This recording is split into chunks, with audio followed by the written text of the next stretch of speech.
হরে কৃষ্ণ, দণ্ডবত। কার্তিক দামোদর মাসের শুভেচ্ছা সবাইকে। আজকে রবিবার, নভেম্বরের 10 তারিখ। আমার বাড়িতে মধ্যাহ্ন কীর্তন চলছে, গোবিন্দ সভার আয়োজন করা হয়েছে। গোবিন্দ পূজা বলি, আজকে বোধহয় একটু ফুল বেশি ফুটছে গোবিন্দর দয়ায়। গোবিন্দ পূজার সব কিছু গোবিন্দই আয়োজন করে দেয়। অনেক ফুল, সব কিন্তু নিজের। এই ফুলগুলো নিছং গোবিন্দ রাধা মাধবের জন্য মুই মালা করিম, বৃন্দা দেবীর জন্য একটা করিম, ভগবদ গীতার জন্য একটা করিম। যে প্রভু ভগবদ গীতা পাঠ করবে সেই প্রভুর গলায়ও মাল্যদান করার জন্য একটা করিম। আজকে জন্য একটু ফুল বেশি ফুটছে গোবিন্দর কৃপায়। এই ফুলগুলো দেখলেও মনটা শান্তি হয়ে যায়।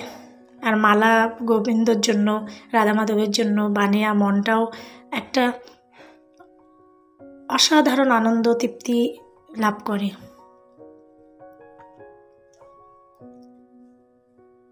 মালা কেমন হয়েছে না জানাবেন কমেন্ট করিয়া।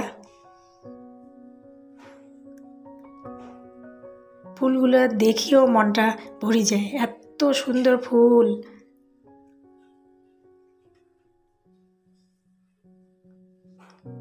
মানে ফুলগুলো দেখে আর চোখ ফিরানো যায় না, এত ফুল। আর গাছে যখন ফুটি থাকে না, দেখার মতো। আজকে গোবিন্দর কৃপায় স্কন থাকিয়া আমার বাড়ির প্রভুজিরা মাতাজিরা আসছে। আমার বাড়ি যেন আজকে পূর্ণভূমি হয়ে উঠছে, ভক্তরা আসছে। বাড়িতে আজকে সারাদিন কীর্তন হবে, গোবিন্দর ভোগ লাগানো হবে, তারপর প্রদীপদান হবে,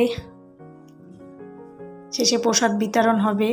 মানে সব মিলিয়ে একটা খুব সুন্দর একটা আনন্দের মুহূর্ত আজকে আমার বাড়ির। আমরা আজকে খুব খুশি। এবার সে ঘরের মধ্যে বৃন্দা দেবী বসাচ্ছি, কারণ এইখানে ভোগ আরতি হবে, ভোগ লাগানো হবে, মধ্যাহ্ন ভোগ। আর রাধা মাধব সাজার নাই, মালা ঠালা গাঁথা হয়ে গেছে। এই যে সাজা মেলা, কিছু ফুল দিছ।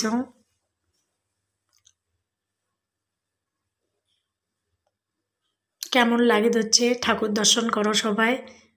আমার রাধা মাধব কেমন লাগে ধরছে অবশ্যই জানাবেন একটু। রাধা মাধব সবাইকে কৃপা করুক, সবাই ভালো থাক, মঙ্গল থাক, সবারই মঙ্গল হোক। এবার সে বাইরে কীর্তন চলছে। এবং হৃষ্টপুষ্ট এবং শক্তিমান দিয়ে, মানে কৃষ্ণ এবং বলরামের থাকি এরা কিন্তু অনেক দেখতে, মানে দর্শক আকারে দেখতে কিন্তু এরা অনেক বড়। তো দর্শক তো বারবার মনে করতেছে যে এরা দুজন তো পাবে না, ছেলে মানুষ, এরা তো পারবে না। শ্রীকৃষ্ণ বলরামের প্রতি প্রীতি ও অনুরাগ বশত তাদের অনেকেই বলেছিল, ভাই সব বিপদ ঘটবে। অনেকে আবার বলল, রাজার সামনেও দুর্বল আর সবলের মধ্যে বেমানান লড়াই চলছে। তাই দর্শকদের মল্লক্রিয়া উপভোগ আগ্রহ নষ্ট হয়ে গেছে। তারা এই রকম ভাবে একজন দুর্বল আর একজন শক্তিমানের অসম লড়াইয়ের উৎসাহ দিতে পারবে না। মানে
ভাগবত পাঠ, তারপর ভোগ আরতির পরে এলা চলছে প্রদীপদান পর্ব। দামোদরকে সবাই প্রদীপ দান করে। অনেক লোক তো তাই মাটির প্রদীপ না করে মোম দিয়েই করা হলো প্রদীপদান। প্রদীপদান দর্শন করো, প্রদীপদানে সমস্ত পাপ দূর হয়ে যায়। দামোদরকে 30 দিনে 30টা প্রদীপ আমরা দান করি। আমার রাস পূর্ণিমায় গিয়ে এই প্রদীপদান পর্ব শেষ হবে। এরপরে শুরু হয়েছে মোক্ষম টাইম, মহাপ্রসাদ বিতরণ। মাতাজি প্রভুজিরাই হচ্ছে প্রসাদ বিতরণ করে, সবাই প্রসাদ বিতরণ করছে। আর সব মাতাজি প্রভুজিরা বসছে প্রসাদ গ্রহণ করার জন্য। কার কার ভালো লাগে এই গোবিন্দর ভোগের মহাপ্রসাদ? মোর তো খুবই ভালো লাগে। আমরা 1 মাস এই ব্রত পালন করি।